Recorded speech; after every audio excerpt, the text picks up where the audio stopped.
célébrer et participer à l'Eucharistie, c'est devenir semence de vie nouvelle. Donc, la dimension de l'Eucharistie est toujours une dimension de mission.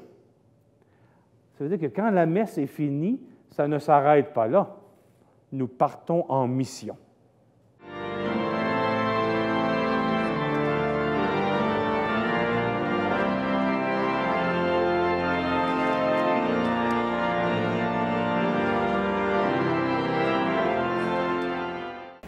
Ô Jésus, aie pitié de nous, nourris-nous et protège-nous. Fais-nous voir les biens éternels dans la terre des vivants.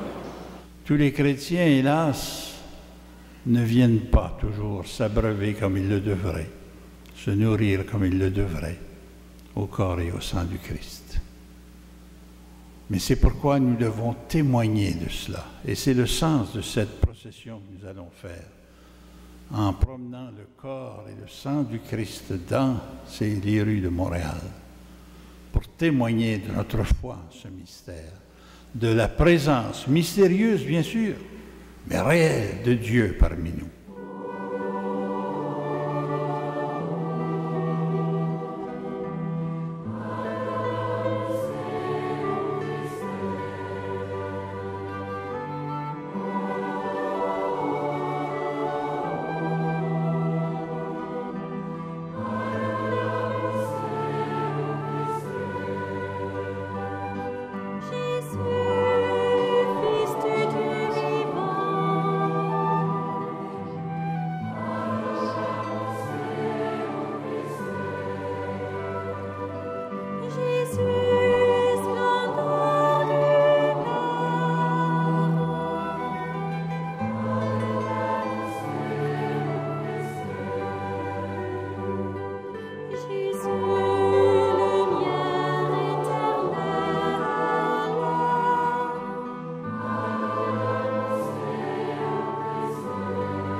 Je viens chaque année, c'est mon rendez-vous d'amour. Ici, avec la fête Corpus Christi, on a ce temps-là de pouvoir se mettre devant et d'avoir un dialogue direct avec le corps du Christ. Donc pour moi, ça, c'est important. Un rôle de première place. Depuis 20 ans, depuis que je suis revenue à mon baptême. Alors pour moi, c'est le rendez-vous quotidien. Alors je ne pourrais pas manquer une fête pareille. Pour moi, ça prend toute la place. C'est ma raison de vivre. Ah, moi, je trouve ça merveilleux. Je trouve ça le fun parce que des fois, on a l'impression d'être seul. On va au travail, tu me parles de Jésus-Christ, tu as l'impression d'être tout seul.